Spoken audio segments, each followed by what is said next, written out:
এটি এশিয়া মহাদেশের প্রাচীন ও অন্যতম বট বৃক্ষ।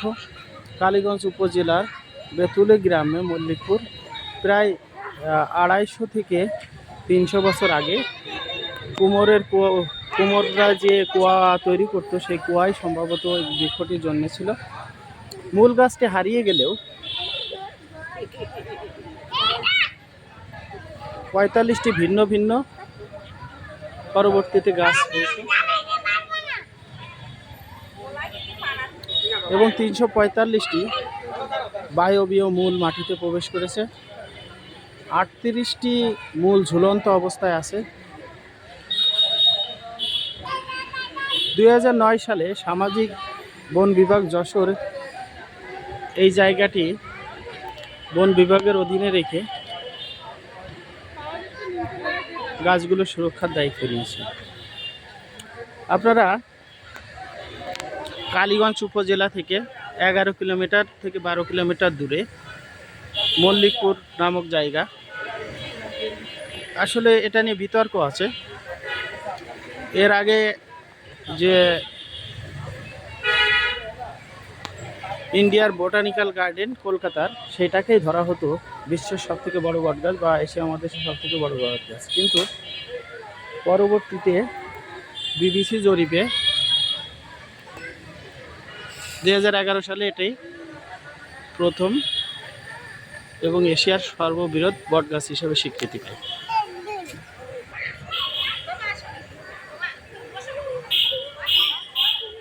কথিত আছে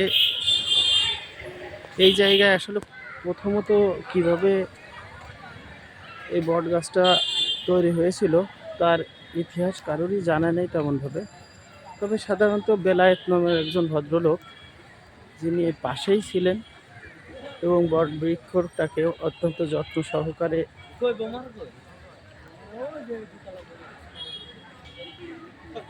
পরিচর্যা করার পরে উনি পাশে একটি দোকানঘর করেন। ওনার বাসা ছিল এই জায়গায় মল্লিকপুর। সেই নাম অনুসারে এটাকে মল্লিকপুরের বটতলা বলে বা বটগাছ, বটবৃক্ষ, এবং এটাকে সুইতলা মল্লিকপুরও বলা হয়। অনেকে আবার এটাকে বেতুলি বটগাছও বলে।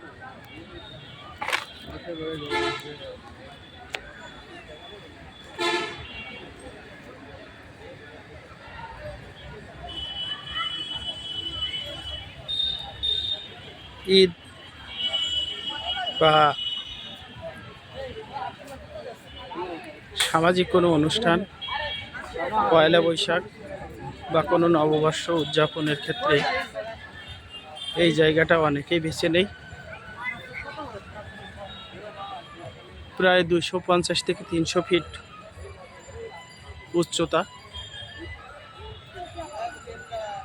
এখানে একটা গেস্ট হাউসও আছে, দেখতে পাচ্ছেন গেস্ট হাউসটি। আসলে অনেক ভগ্না দশা থেকে এখন মোটামুটি সামাজিক বন বিভাগের মাধ্যমে ভালো অবস্থায় এসেছে।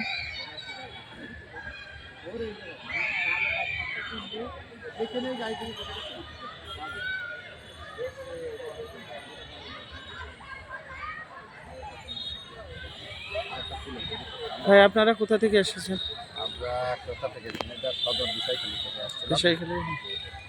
এটা এই জায়গার নামকরণ কিভাবে হয়েছে জানেন?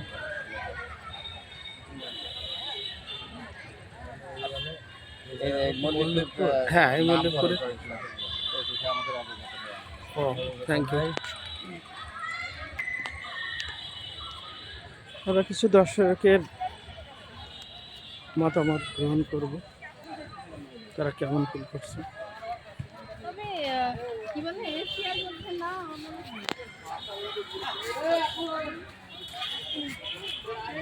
সৌন্দর্য, সুশীতল বাতাস,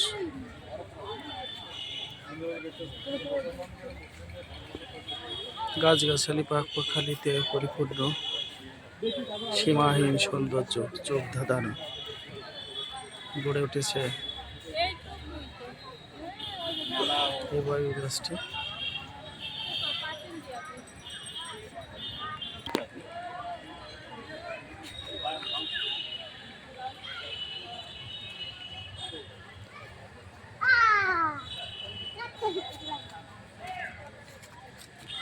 কোথা থেকে আসছেন ভাই আপনারা? আমরা দিনাজপুর থেকে। দিনাজপুর থেকে? জি ভাই। কেউ এখানে আসার উদ্দেশ্য? আসার উদ্দেশ্য এখানে বোনের বাড়ি, তার উপরে এই বটগাছ দেখতে আসে। ও আচ্ছা, কেমন লাগছে? খুব ভালো ভাই। আপনার বাসা ভাই? আমার বাসা এখানেই, এই আশেপাশেই, আমার কালীগঞ্জ উপজেলায় বাসা। ঠিক আছে তাহলে দেখেন। হ্যাঁ জি ভাই। ওকে।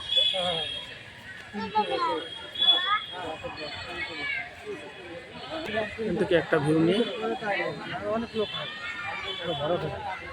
লোক হয় এখানে অনেক।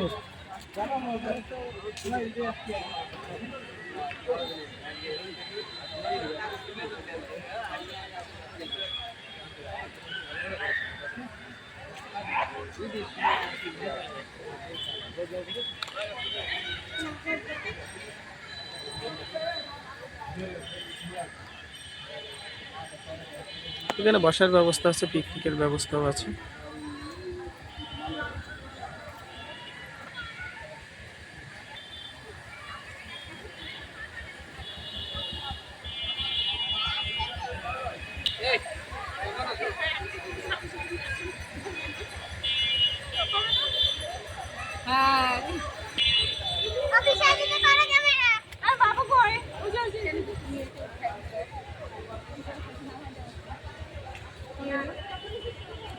এটা তো রমনার বটমূল না যে হারাই যাচ্ছে, এটা মল্লিকপুরের বটমূল। তো ঠিক আছে দর্শক, পরবর্তীতে আবার দেখা হবে কোনো ঐতিহাসিক স্থান নিয়ে। ভালো থাকবেন।